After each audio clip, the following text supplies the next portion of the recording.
Hey, it's Paul. Welcome back to B&B Talk. Well, if the dust settled yesterday, today is decision time. So I'm going to jump right into what happened on today's episode. First thing we see Charlie and Pam. Now, they're talking about Maya, obviously, and Charlie does not waste an opportunity to say, "I told you so." He was right the whole time. Carter overhears now. Carter, wants to know what they're talking about. He tells Charlie that he wasn't the one that leaked it, and it was Nicole that actually told Wyatt, and that's how the story got out. But then Pam shocks Carter by telling him that Maya is resigned and she's left. So you can see that Carter's pretty shaken up by that. We also see Nicole, and yeah, it was about time. We knew this was coming. And she says to Wyatt, "I know you did it." And she lays into him. She says that he took advantage of her because he knew that she had feelings for him. Which is true. She also tells him that, Maya quit, and he starts to ask more information. She's like, "I'm not going to tell you this. I'm not going to tell you so you can run back and publish this." So, and she says she'll never trust him again. And Wyatt, he starts backpedaling, and then he starts trying to, make a plausible argument for what he did. And he says Spencers protect their own. And Nicole's got a great counter for that. She says, "No, Spencers are just spoiled brats." And she wants nothing to do with him, and eventually after telling him off, she leaves. Nothing. And then we see Ridge, and guess what? Surprise! Ridge wheels in Caroline, and she's in a wheelchair, and she tells him that she was hit by a car when she was in New York. She didn't want to upset him, and she had her moms to take care of her.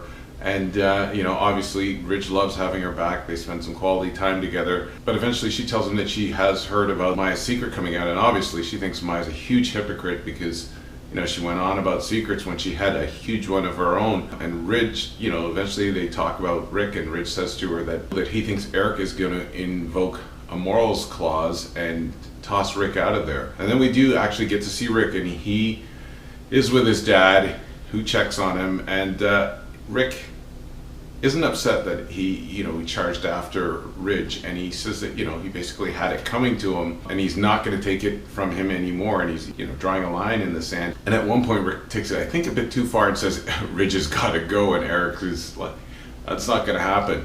He also reminds him that, guess what, you're the guy that pulled a gun on him, and you've got this habit of mistreating all the people. As soon as I leave, you mistreat all these people. So this catches Rick off guard, and Eric tells him that there's a morality clause. Rick almost acts like it doesn't apply to him, but Eric says it absolutely does apply to him, and he goes one further and tells him he wants him to step down as CEO. Now Rick is pleading, and he said, Ridge is manipulating you, and he says that eventually Eric says that you should go back to Paris, and this floors Rick.